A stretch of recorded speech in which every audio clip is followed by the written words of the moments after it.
निर्गमन का किताब उसका 13 अध्याय पहला वचन पढ़ेंगे। फिर यहोवा ने मूसा से कहा, क्या मनुष्य की क्या पशु की, इसराइलियों में जितने अपने अपने माँ के चेटे हों उन्हें मेरे लिए पवित्र मानना वह मेरा ही है। प्यारे प्रभु जी, मैं धन्यवाद करता हूँ पिता इस समय के उतने में दिया तेरा वचन। प्रभु जी मैं नहीं बल्कि तू ही प्रभु जी कहने वाला है। मुझे तैयार कर, अपने लोगों से प्रभु शुद्ध कर, तेरे आत्मा संभाल के प्रभु लोगों से बातें कर। छोटी सी प्रार्थना प्रभु यीशु मसीह के महान नाम से मैं मांगता हूँ, कबूल कर।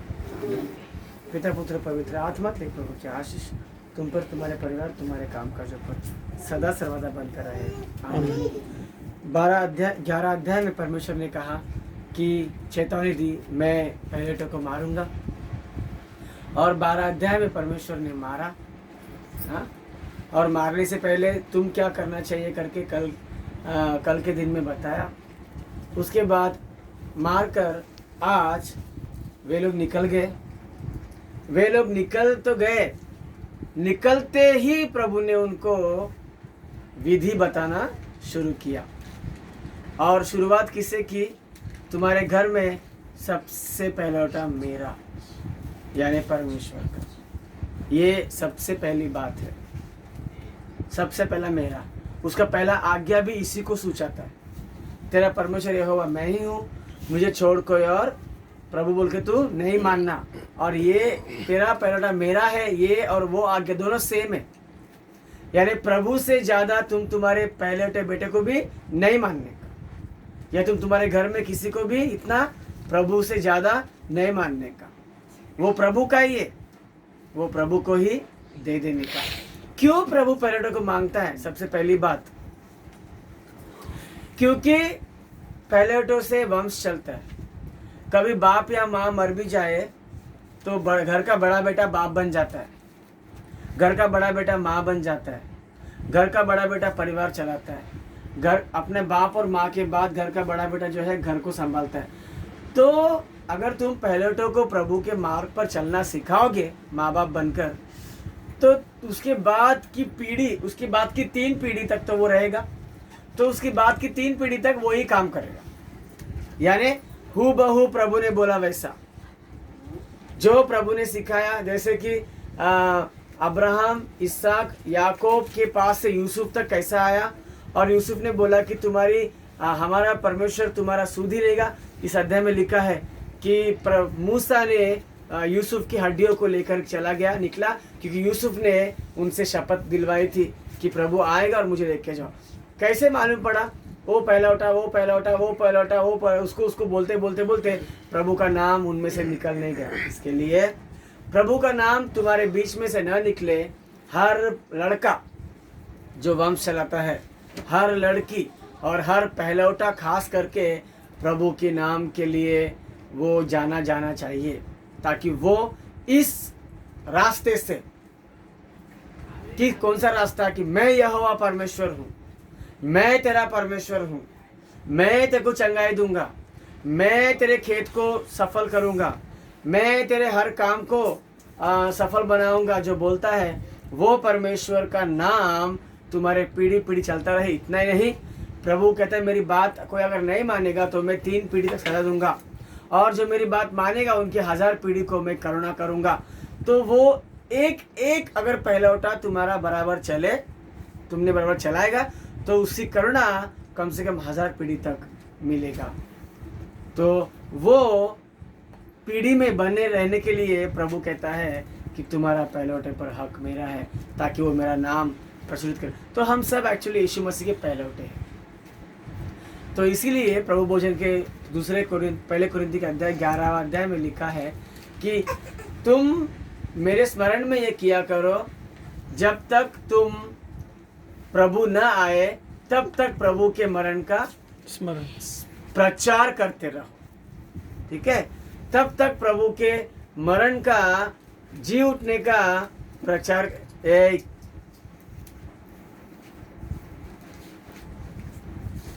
करते रहो। इस तरीके से परमेश्वर ने पहले ही बता दिया। तो वैसे ही जो प्रभु में है, हम सब प्रभु के पहलौटे ही हैं। तो जैसे पहलौटा सियाना होता है, अपना घर संभालता है, तो हम प्रभु को विश्वास कर बपतिस्म लेकर आगे बढ़ने वाले जो लोग हैं, हाँ, वो प्रभु के लिए अपने परिवार को लेके चलने का, कभी भी इस रास्ते से नीचे उतरने का नहीं। ये है पहले उतर के बारे में। उसके बाद इस अध्याय में हम देखेंगे बहुत सारी बातें हैं। 13 अध्याय उसका 6वां वचन देखो।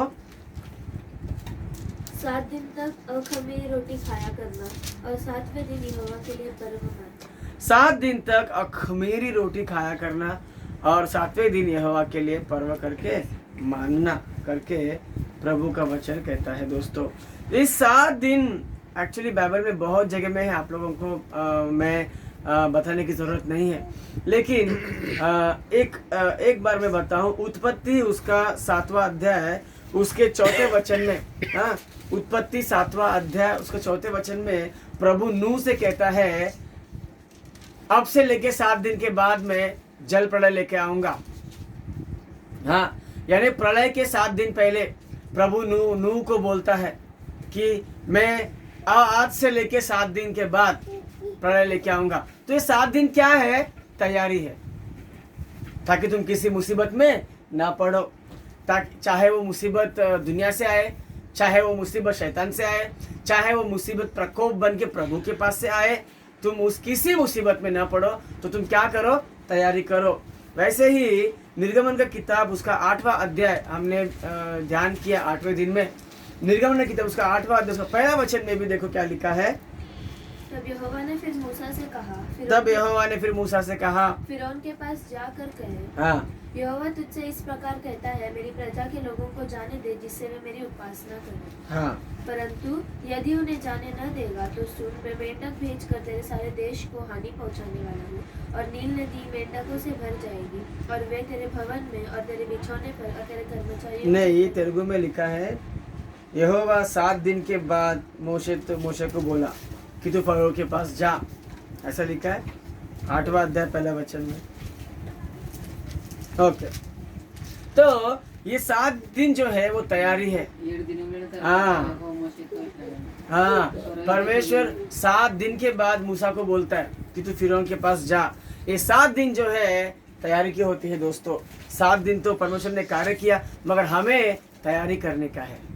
कार्य सफल करने के लिए, कार्य करने के लिए हम 7 दिन का उपवास रहते हैं, मगर हम लोग अपनी ही दुनिया में रहते हैं। वो गलत बात है।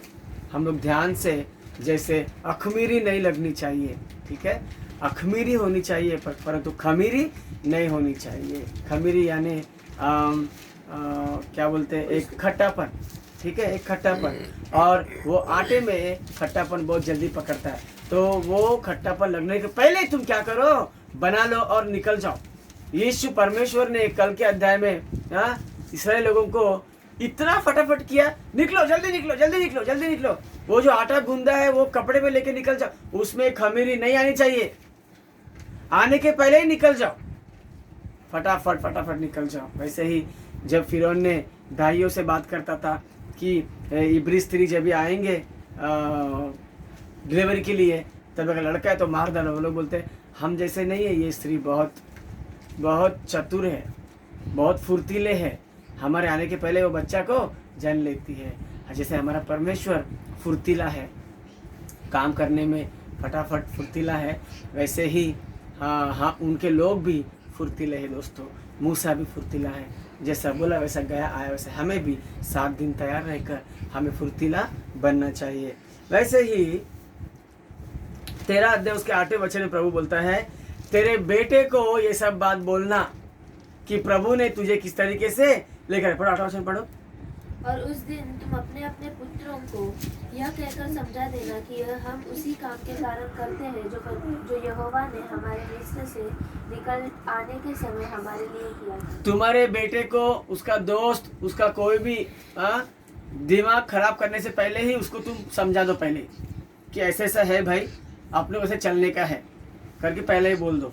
अब एक बात मैं आपको बताता हूँ, मूसा जो है 13 अध्याय 15 वचन में लिखा है, पढ़ो एक बार। उस समय जब फिरौन ने कठोर होकर हमको जाने देना न चाहा, तब यहोवा ने मिस्र देश में मनुष्य से लेकर बस यहाँ पर बोल रहे हैं कि अपने बेटे को बोलो कि फिरौन ने मन कठोर करके अब जाने को नहीं दिया था, इसके लिए ऐसा हुआ। एक्चुअली ऐसा ही हुआ क्या कि फिरौन खुद ही अपना मन कठोर कर लिया? क्या प्रभु ने उसका मन कठोर नहीं किया? हाँ, मैंने पहले दिन में बताया था, पहले अध्याय में, कि ये जो निर्गमन का किताब है वो मूसा ने लिखा है। हाँ, और उसके पहले अध्याय में बहुत बार मूसा ने लिखा है कि परमेश्वर ने उसका मन क्या किया? कठोर किया। कभी कभी उसने खुद ने कठोर करके लिया, कभी कभी हालात से हो गया। ये सब बोलने की जरूरत नहीं है तुम्हारे बेटे लोगों को, ये सब अंदर की बात बोलने की जरूरत नहीं है। सीधा बोलने का, फरोन अपना मन कठोर करके लिया, इसके लिए ये सब हो गया। यानी कभी कभी तुमको बाइबल का समझ में आता है, नहीं आता है, वो सब बोलने की, सोचने की जरूरत नहीं है। बाइबल जो लिखा है वही सही है, उसमें जो बोलता है वही सही है, इसका मतलब वो होता है। ओके दोस्तों, उसके बाद 17 अध्याय में प्रभु कहता है कि लोगों को, फिलिस्तीनियों का मार्ग जो था वो बहुत ही नज़दीक था, लेकिन ये लोग युद्ध से पछताकर, डरकर, कहीं पछताकर दोबारा मिस्र को लौट न जाए, इसलिए उनको गोल गोल रास्ते से लेकर गया, जहाँ समुंदर भी है और जहाँ जंगल भी है। ठीक है, समुंदर कितना बड़ा होता है बोलो मेरे को? हाँ, समुंदर कितना बड़ा होता है? खत्म ही नहीं होता। हाँ, समुंदर कितना बड़ा होता है, उसके गोल रास्ते से कितना चलना पड़ेगा फिर? है कोई भी समुंदर नाम, यानी बहुत बड़ा, बहुत बड़ा। तुम्हारी आंख जहां तक जाए दिखता है, वहां तक समुंदर ही दिखता है। हाँ, कभी खत्म होएगा वो। तो क्यों प्रभु ये रास्ता अपनाया? तुम लोग दोबारा पछता के लौट के न जाओ। एक बात मैं आप लोग को बोलता हूँ, पछता कर है ना प्रभु के पास आओ, मगर पछता कर वापस से पीछे जाने का नहीं। बहुत से लोग ऐसे दो रास्ते होते हैं, पछता कर अपने पुराने लाइफ में जाना, या पछता कर प्रभु के पास आकर समर्पित करना। ये दोनों में से जो प्रभु के पास आएगा वही जिएगा दोस्तों। हाँ, तो पछतावा हो रहा है ठीक है, लेकिन दोबारा वहाँ पे जाने की ज़रूरत नहीं है। मार्ग यहोवा का है। यीशु मसीह कहता है ना, सत्य, मार्ग और जीवन मैं ही हूँ। तो मार्ग परमेश्वर तय करेगा, गोल गोल गोल गोल या शॉर्टकट, चलना हमें तय करना है। हाँ, मार्ग प्रभु तय करेगा और चलना हमें तय करना है। यहाँ पर भी मार्ग, दो रास्ते थे। एक फिलिस्तियों के देश के गुजर के जाने वाला रास्ता, जो लोगों के लिए नजदीक था, उनको पहुंचने के लिए भी नजदीक था, लेकिन प्रभु ने वो मार्ग नहीं चुना। प्रभु ने कौन सा मार्ग चुना? गोल घूमने वाला मार्ग। क्यों? तुमको सिखाना बहुत है। अभी आगे बोलता हूं क्यों, क्या सिखाने का है उनको एक देश दे रहा है। वो देश में प्रधानमंत्री होना चाहिए, वो तुम लोग में से आना चाहिए। राजा निकलना चाहिए, वो तुम लोग में से आना चाहिए। मंत्री निकलना चाहिए, वो तुम लोग में से होना चाहिए। हाँ, सेना निकलनी चाहिए, वो तुम लोग में से होना चाहिए। युद्धवीर निकलने चाहिए, वो तुम लोग में से निकलना चाहिए। तो बहुत कुछ तुमको सिखाना है। देश, पहले देश कैसे चलाना चाहिए वो सिखाने के पहले प्रभु इनको तुम कैसे चलो वो सिखा रहा है, परिवार कैसे चले वो सिखा रहा है। तो ये सब सीखना है, उसको बहुत वक्त लगेगा। ठीक है, कोई सेवक लोगों को कभी कभी अभिषेक लेने करता है, तो हम लोग भी सोचते थे कि जल्दी पास्टर बनना चाहिए, जल्दी पास्टर बनना चाहिए, जल्दी पास्टर बनना चाहिए, जल्दी सेवक बनना चाहिए। जल्दी करके नहीं होता है। वो प्रभु को पता है कभी किसको लेकर जाना है। अगर कोई तुम्हारे ऊपर के अधिकारी जानबूझ के लेट भी करता होगा ना, तो प्रभु पास्टर बनने के बाद जो अभिषेक में वरदान मिलता है ना, वो सब अभिषेक के पहले प्रभु दे देगा, दाऊद को दिया वैसा। हाँ, लेकिन अपने को जल्दी करने की जरूरत नहीं है, प्रभु अपने समय में सब कुछ करेगा। उस तरीके से पछता कर हमें, मार्ग तो परमेश्वर का है, ठीक है, और पछता कर प्रभु के पास ही लौटने का है, कोई और रास्ते पे जाने की जरूरत नहीं है, चलना हमें है। और वही 18 वचन पढ़ेंगे, 13 अध्याय 18 वचन पढ़ो पूरा। इसलिए परमेश्वर उनको चक्कर खिलाकर लाल समुद्र के जंगल के मार्ग से ले चला और इस्राएली पाती बांधे हुए मिस्र से निकले। पाती लिखा है, फिर से पढ़। इसलिए परमेश्वर उनको चक्कर खिलाकर लाल समुद्र के जंगल के मार्ग से ले चला और इस्राएली पाती बांधे हुए मिस्र से निकल गए। इसराइली कैसे निकले बोलता है, पाती बांधे हुए मिस्र से निकले। और तेलुगु में लिखा है युद्ध सन्नद्धुलई, मतलब युद्ध के लिए तैयार, एकदम तैयार। ये गुलाम बन के काम किया था। कोई मारा सह लिया, हाँ, कोई चिल्लाया, फरो बोला कि मैं तुमको ईंट नहीं देगा, मैं तुमको घास नहीं देगा, मैं तुमको मिट्टी नहीं देगा, जाओ। और एक बार भी तुम्हारा ईंट का गिनती कम नहीं होना चाहिए, फिर भी रो के पड़े रहे, हाँ, और गिनती में कम नहीं होना चाहिए बोल के 2-3 लोग गए, मिले, फरो राजा तुम्हारा ही गलती है, हमारा कोई गलती नहीं, हम तैयार है करने को, आप ईंट तो मिट्टी तो दे दो, घास तो दे दो, जा चल यहाँ से निकल जा, निकल गए। हाँ, ऐसे गुलामी में कितने साल, 430-400 साल काम के लोग आज क्या बन के निकले, आज क्या दिख रहे बोलते हैं प्रभु को ये लोग, युद्ध जवान पाती बांधकर युद्ध के लिए तैयार सेना निकली है यहाँ से। ऐसे ही मूसा जब भी प्रभु का दर्शन पाकर फिर उनके पास आया था ना, तभी वो 80 साल का था। क्या बोले मेरे को, 80 साल का था। 80 साल में इंसान के बाल सफ़ेद होते हैं, ठीक है, बूढ़े होते हैं, आधा साल निकल जाता है, आधा साल निकल गया उसका पूरा। वैसे ही दोस्तों, जब परमेश्वर ने बापूजी को कहा था कि इधर से बाहर निकल, वो भी 80 साल के थे, हाँ, 80 से ऊपर ही थे, वो भी बूढ़े थे, हाँ, वो जवान नहीं थे।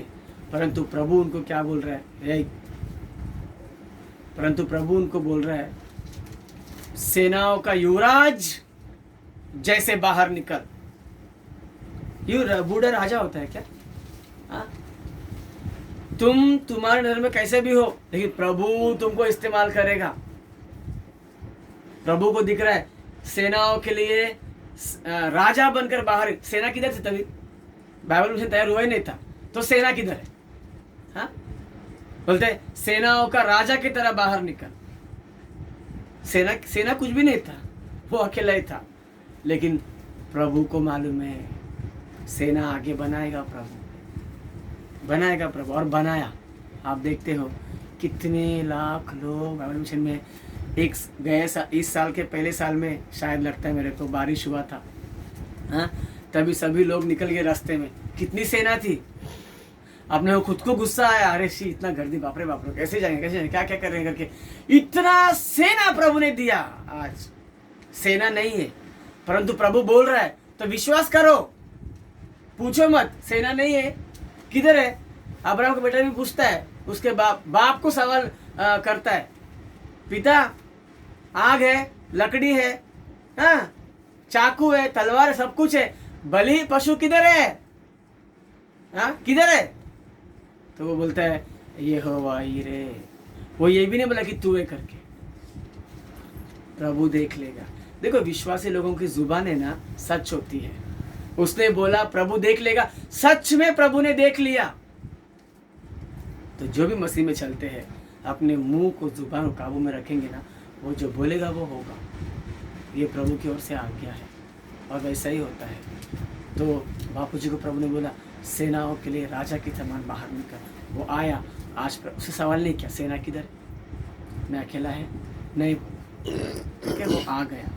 और उनके बदौलत ही, यानी प्रभु उनको दिया, और उनके बदौलत आज हम मूसा को याद कर रहे हैं। जैसे मूसा ने सिर्फ सब कुछ सिखाया, प्रभु ने मूसा सब कुछ सिखाया, वैसे आज बापू जी ने भी हम लोगों को सब कुछ सिखाया, जो प्रभु के पास से लेके मूसा के तरह। इसीलिए हम लोग, अभी मुझे कभी कभी सवाल आता था कि मूसा अकेला ही भक्त था क्या, हाँ, कितने सारे भक्त है, इर्मिया है, एशिया है, हाँ, एलिया है, एलिशा है, हाँ, एलिया भी फास्टिंग किया 40 दिन, तो उसके भी जैसा करना चाहिए। लेकिन नहीं, एक ही तुलना करना चाहिए प्रभु के मर्जी से, क्योंकि प्रभु ने चलाया, एक ही को पकड़ा, वैसे हमें एक ही तुलना करके चलने का, आगे प्रभु की मर्जी। ये निर्गमन काफ़ी है, और बाकी सबको, पूरे बाइबल को कवर करता है। निर्गमन में यीशु मसीह है, निर्गमन में पवित्र आत्मा है, निर्गमन में बलि है, हाँ, निर्गमन में फसा है, निर्गमन में लांग कर जाना है, सब कुछ है दोस्तों। तो उस तरीके से परमेश्वर कहता है दोस्तों। और एक बात आखिरी में लिखा है कि दिन में बादल का खंबा बनकर और रात में आग का खंबा बनकर उनके साथ चला और कभी भी दिन में बादल हटने नहीं दिया और रात में उजाला बिल्कुल हटने नहीं दिया। कई लोग दुनिया में अखंड ज्योति बोलते हैं, वो तरीके से करते हैं, लेकिन वो सिर्फ 5 दिन का, 9 दिन का, 7 दिन का होता है दोस्तों। 40 साल परमेश्वर ने क्या किया? दिन में बादल हटने नहीं दिया और रात में अंधेरा होने नहीं दिया, उजाला घटने नहीं दिया। तो ऐसा परमेश्वर हमारे साथ है दोस्तों। हम उसके साथ होंगे तो वो हमारे साथ तो है ही करके। आज एक और बात बोलता हूँ आप लोगों को। प्रभु बोलता है, इसमें बोला है अध्याय में, तुमको मैं कनान देश पहुंचाऊंगा जहाँ दूध और मध की धारा बहती है, फलवंत देश में पहुंचाऊंगा करके। वो लोग पहुंचे क्या? अभी पहुंचे भी नहीं, अभी तो निकले ही थे, परंतु क्या दिखा रहे प्रभु को? तुमको वहां पहुंचने का है, ये सोच के चलो। 40 साल चलो। वैसे ही हम परलोक पहुंचे क्या? हमको कहाँ पहुंचने का है? परलोक पहुंचने का है। अभी पहुंचे नहीं है, चलो चलो। जैसे ये लोग कनान पहुंचे नहीं अभी तक, मगर पहुंचने वाले हैं। इसके लिए बड़े ध्यान से आज्ञा मानकर, पहलोटों को समर्पित कर कर, अपने पशु यानी संपत्ति में पहला उसका परमेश्वर का है। मैंने पहले की वीडियो में बताया, उस जमाने में पशु यानी संपत्ति है उनका, ठीक है। तो वैसे ही तुम्हारे संपत्ति में पहला उठा मेरा, तुम्हारे परिवार का पहला उठा मेरा, तुम भी मेरे। ये पहलौठा जो है ना, यीशु मसीह को दर्शाता है। अबा पिता की पहलौठा क्या क्या उसने समर्पित कर दिया और बलि दे दिया। यीशु मसीह बलि होने के बाद से फसह का त्यौहार जो है वो खत्म हो गया, क्योंकि वो खुद ही फसह बन गया। वैसे ही इनको कनान पहुंचने का है। हमको कहाँ पहुंचने का है? हमको परलोक का जो परलोक है वो कानान को दर्शाता है। कानान जो है वो परलोक को दर्शाता है। तो हम लोगों को भी, हम मसीह लोगों को भी कहाँ पहुंचने का है? परलोक पहुंचने का है। तो हम लोग क्या कर रहे हैं? अभी हम लोग चल रहे। वो लोग भी खाया पिया, चले बिले, सब सोया, मगर पहुंच रहे। हमें भी यात्रा करने का है, ये यात्रा है, परंतु हमें परलोक पहुंचना है, वो ध्यान रखना चाहिए। समुद्र भी आएगा, मैंने कल भी बताया, हाँ, हमें होके नहीं गुजरना है, ठीक है। दाऊद बोलता है कि मैं घोर अंधकार से भरी तराई से होकर क्यों ना गुजरूं, गुजरना ही पड़ेगा और आएगा ही आएगा। इसके लिए हमें पहुंचना है परलोक, हमें परलोक पहुंचना है दोस्तों। उसको ध्यान में रखकर हमें उसकी व्यवस्था को पकड़कर, दिल में मानकर, हमें उसकी बातों को मान कर आगे बढ़ना है। देखो आज चंगाई सभा है, हाँ, आप लोगों को मालूम है। तो परमेश्वर जो है, जब से मूसा को चुना, जब से प्रभु मूसा को भेजकर मूसा के लाठी के जरिए, मूसा हारून के जरिए मिस्र देश में जो विपत्तियां या मौत, विपत्ति से सिंपल विपत्ति, लाठी का सांप बनना, वो सांप ने किसको हानि वो सांप से किसी को हानि नहीं हुआ। चाहे मिस्रियों को भी हानि नहीं हुआ या चाहे प्रभु के लोगों को भी हानि नहीं हुआ। बिना हानि वाले एक विपत्ति चमत्कार से प्रभु शुरुआत किया और आखिरकार ये कहां तक पहुंच गया? मौत, हाहाकार, संपत्ति खत्म। ये सब क्यों हुआ? उसकी बात नहीं माने इसके लिए हुआ। वैसे ही प्रभु का वचन निर्गमन में कहता है, यदि तुम मेरी आज्ञा को मानो, तुम मेरे आज्ञा को मानने के लिए तुम अगर सब कुछ ठीक करो, ठीक से चलोगे और मानोगे, तो मैं मिस्रियों के बीच में जो रोग लेकर आया वो तुम्हें कभी भी आने के लिए नहीं दूंगा, नहीं दूंगा बोलता है। मिस्रियों का रोग, मिस्रियों का घोड़ा मैंने बताया था बहुत फेमस, मिस्रियों का गधा फेमस, हाँ, मिस्रियों के जेवरात फेमस, और मिस्रियों के लोग फेमस, और मिस्रियों के इमारतें, रथ फेमस। वैसे ही आज प्रभु के बदौलत मिस्रियों के रोग भी फेमस है। प्रभु रोग का नाम नहीं लेके बोल रहे कि ये रोग भेजूंगा, वो रोग नहीं। मिस्रियों को जो रोग भेजा मैं वो तुम लोग को भी भेजूंगा। अगर तू मेरी बात, मतलब वो सब आ गया उसके अंदर। बुखार आ गया, मेंढक आ गया, विपत्ति आ गया, धूल आ गया, अंधेरा आ गया, मौत आ गया, सब कुछ आ गया उसके अंदर। मिस्रियों के रोग भी रोग से जाने जाएंगे। तो ऐसा रोग हमें ना हो, तो हम 7 दिन की तैयारी, यहाँ लिखा है ना, हर 7 दिन में सोमवार आता है, गिनेंगे तो, हाँ, 7 दिन तैयारी करने का चंगाई सभा के लिए, 7 दिन तैयारी करने का आराधना के लिए, 7 दिन तैयारी करने का उपवास के लिए, शुक्रवार के लिए, हाँ, तैयारी शुरू होती है। यानी खमीरी होनी नहीं चाहिए। तो हर 7 दिन में तैयार होकर, आराधना को 7 दिन में तैयार होने का, चंगाई सभा को 7 दिन में तैयारी करने का, हाँ, प्रभु भोजन को तैयारी करने का, हाँ, प्रभु के लिए उपवास रहने के लिए तैयारी करने का, ये सब तैयारी 7 दिन, विशेष उपवास 7 दिन। तो वैसे दोस्तों, परिपूर्णता से प्रभु को समर्पित कर अपने पहलौठों को, अपना परिवार कहाँ कहाँ चल रहा है वो ध्यान, तुम्हारे बच्चे, कोई लोग माँ बाप की बात नहीं मानते, मैं चर्च को नहीं आऊँगा, और माँ बाप चुप बैठते हैं, वो नहीं आता है पास्टर जी क्या करूँ, वो नहीं आता है। लेकिन प्रभु तो बोल चलेगा नहीं करके, नहीं चलेगा, बिल्कुल नहीं चलेगा। सारे लोग आने चाहिए, सारा परिवार भी आना चाहिए। उस तरीके से दोस्तों प्रभु बोलता है। तो तुम्हारा परिवार को संभाल कर रखो अब भी से ही, तुम्हारे पत्नी को, तुम्हारे बच्चे लोग को, तुम्हारे पहलौठों को, सब लोग को संभाल के रखो, और बार बार प्रभु का वचन बोलो, उसको मनाओ और उसको प्रभु के पास लेकर आओ। यहोवा का नाम उसको जानने को लगाओ, क्योंकि वो भयंकर नाम है। अब्राहम, इसहाक, याकूब, परमेश्वर का रूप अलग है और यहोवा नाम का रूप अलग है। तो ऐसी स्थिति सदा प्रभु तुम्हें देता रहे। आमीन। प्यारे प्रभु, जो वचन बोया सगुना फल सुनने में यीशु के नाम से मैं मांगता हूँ, कबूल कर। आमीन। आज संगाई सभा है, संगाई का दान हमेशा की तरह डालकर संगाई आशीष की वीडियो ऑन कीजिए, सभी लोगों को मरना।